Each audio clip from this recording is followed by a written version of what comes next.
This is Abe Friedtanzer from Awards Buzz. Very excited to be speaking with Chase Sui Wonders about this wonderful show, The Studio. How are you, Chase? Good. How's it going, Abe?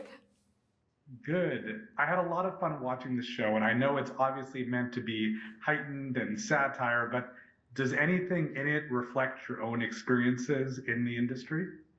Yeah, I mean, I think a lot of it rings true. I think it is such a funny business, and I think it's a love letter to this business in the sense that most people are in it with good intentions. I think they're in it for the love of the game, um, but obviously, it's a place where um, you can kind of just get lost in the sauce and it's so much of it is like selling yourself to a director, selling yourself to studio heads, selling yourself to other actors, and um, that just allows for like a lot of comedy. Honestly, I think I mean, as much as it is a mockery, I think oftentimes the scenarios you're in as an actor or writer or director are really funny. Like you're in full costume and makeup and playing pretend, and then but it also feels like the highest stakes thing ever, and there's money on the line and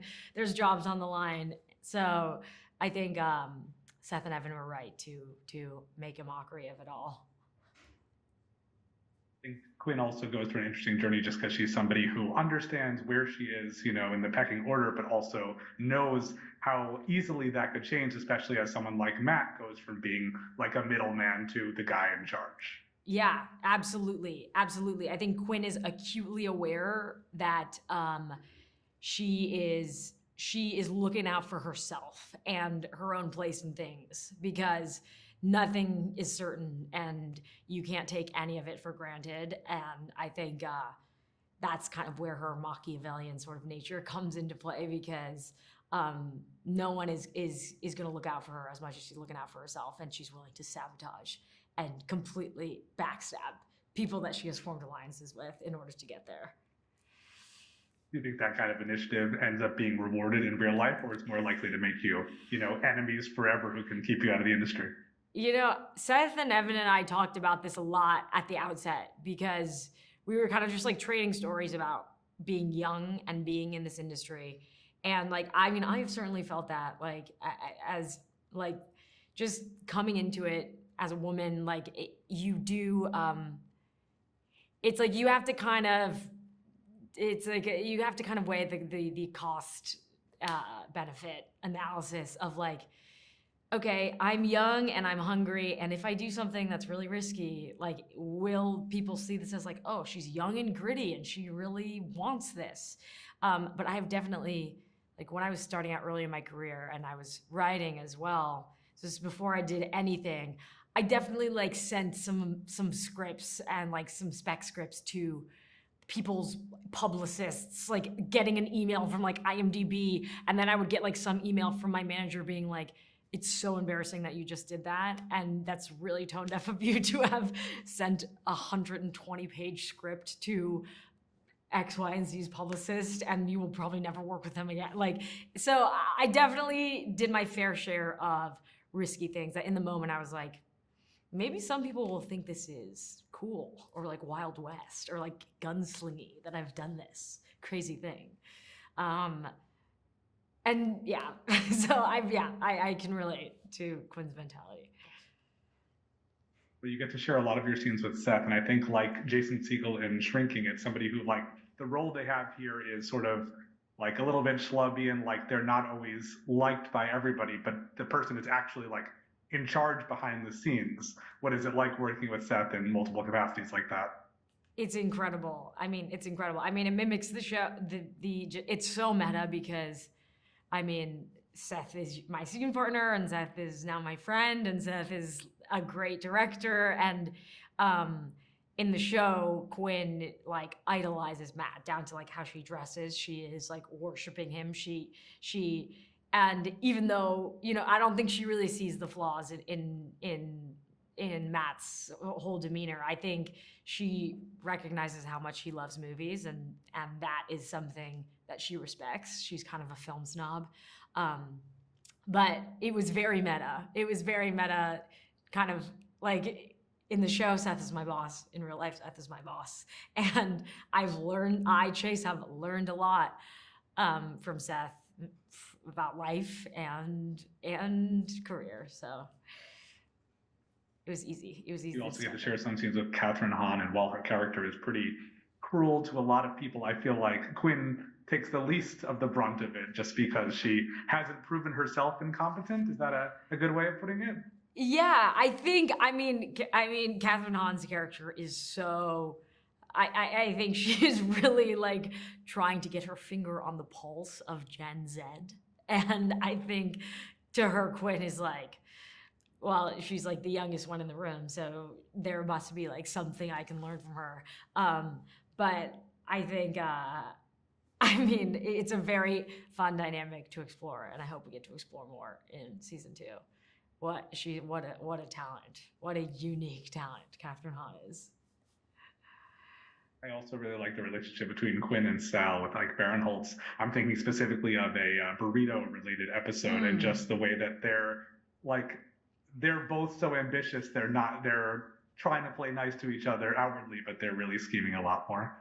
No, that was getting to scream and cry and spit into Ike Barinholtz's face was one of the true pleasures of my career thus far, I will say.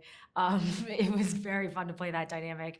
I think like it's kind of it's like an unfiltered version of everything you want to say to someone who's like in a higher up position than you, but you believe just like you could just run laps around them. And it was, I mean, it's so fun to just act like an immature baby in the workplace setting. I think that's something that's like kind of universally hits at something that I think people even outside the industry can relate to. But that dynamic was very fun to play. That was day 1, scene 1, right off the bat. The first day of filming was Ike and I screaming at each other. It was like, hello, nice to meet you, Ike. And then just like launching straight into that water. But yeah, that is a very fun dynamic to explore. And I mean, Seth and Evan just do such a brilliant job of layering in depth to it too, because I think throughout the season, as you find out, like there is something that Quinn can learn from Sal and Sal can learn from Quinn. So it's not just like slapstick, you know, there is a heart to it as well. Reminds me a lot of Silicon Valley, where like things start out fine at the beginning of every episode, and then it's like the world is on fire, and by the end, like everything's sort of fine, but like there have been some costs, and we just start over the next episode at the same kind of cycle. Exactly, it's a never-ending hamster wheel. Hopefully, we go for 10 seasons. That would be great. Well, Seth and Evan have such an amazing network of connections that like all these people guest starring and making cameos as themselves. What is the environment like on set with these people just stopping by to make fun of themselves? I mean, when I first got the scripts and I was reading like cut to Martin Scorsese, it's just like, I was like, no way. There's no way. And then like in my first conversation, I was like, is this real? And there every day would be like, oh, Martin Scorsese just hopped on board, or like Zoe Kravitz just said yes, or Greta Lee's really excited to meet. Like it was so insane. And I mean, it's like an actor, like filmmaker's like wet dream to be on this set. And I do remember like Ron Howard was on set, and he was on set for a couple days, and I was just like kind of geeking out. And like my dad is a huge fan of Opie, and like I like American Graffiti. I'm like I just love, and all his whole directing career. But I was just asking him so many questions, like in between takes. And I remember I was like, am I being really annoying right now? And I went up to Seth, I'm like, I'm asking him so many questions, like I need to stop. And he's like, no, be annoying. Ask him so many questions, like learn all you can from him. And I remember I was like, that's cool. Seth is a real one, because he kind of like he's like, you know, sees what it's like to be me as like, you know, the younger person on the set, and getting to work with all these legends. I feel like way too spoiled. And he's like, if I were you, I would be asking questions all day, every day. So I feel very lucky. Well, while there's obviously still plenty of time for audiences to get to experience season 1, what would you like to see for Quinn loosely speaking, in season 2 and season 3 through 10, as you've said. I would like to see Quinn get into more hot water. I mean, I think we lightly touch on it in season 1. Just the sense that she is absolutely taking advantage of her identity politics, being a woman of color. I think that is something that happens a lot. And as a woman of color, I see it frequently in terms of how people talk to me, how I engage with materials. Like there's like a real like hilarious tiptoeing around identity politics in Hollywood, and like the cancel culture pendulum is always swinging back and forth. So I think like leaning even further into that and getting herself into hot water, I think will like hit on a very zeitgeisty topic that is just right for comedy. Yeah. I had the chance a few months ago to speak to Lukita Maxwell, and I said the same thing to her as I'm going to say to you, which is, I'm glad to see you guys are doing well on these shows, but I wish that both of you were not available, because Generation was such a cool, like, interesting show that I feel like it got 16 episodes, which isn't nothing, but it's still like, I wish it had caught on and it was still running. Oh my God, I love that. I love Lukita. I love Daniel and Ben Barnes, who created that show. That was my first big job. That felt like my break, and I hold such a deep love for that show, and also wish it continued on, and also wish that it was on a streaming service. Apple needs to acquire the rights to Generation or something, because that show deserves to be watched. I'm proud of that one. I'm so glad you like it. That's so nice. Of course. No, and it's good to see, some of you guys. Justice certainly is doing amazing things. Yes, it's so exciting. It's so exciting. Well, I also enjoyed watching you in Bodies, Bodies, Bodies, which is another like really great ensemble that I'd say, unlike this show, you're all sort of more of a, obviously Lee Pace and Pete Davidson, but like of a certain age and different kind of generation. But that seemed like it had to have been a lot of fun to make. That was so fun to make. And we all were like at very specific moments in our career. And now, I mean, everyone's popped off in their own unique way, but like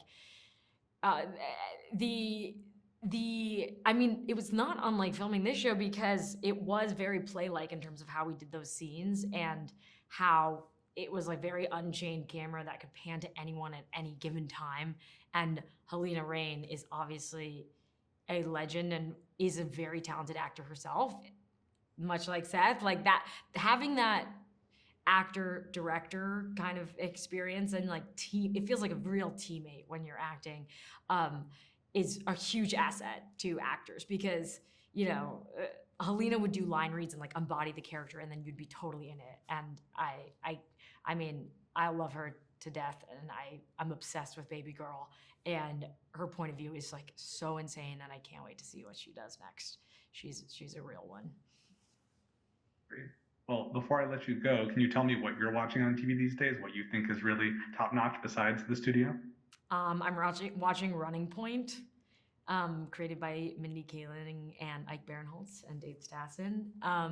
I love that show. I love to laugh, and I think again, like this show, like the inside baseball. Even I like basketball, but I wouldn't say I'm like in the weeds.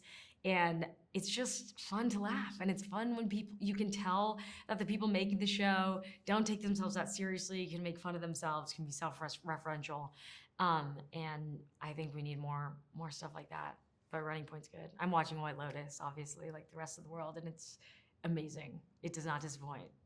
Again, characters who are not taking themselves seriously, and just a total skewering of a very specific subset of society, which is always the goal.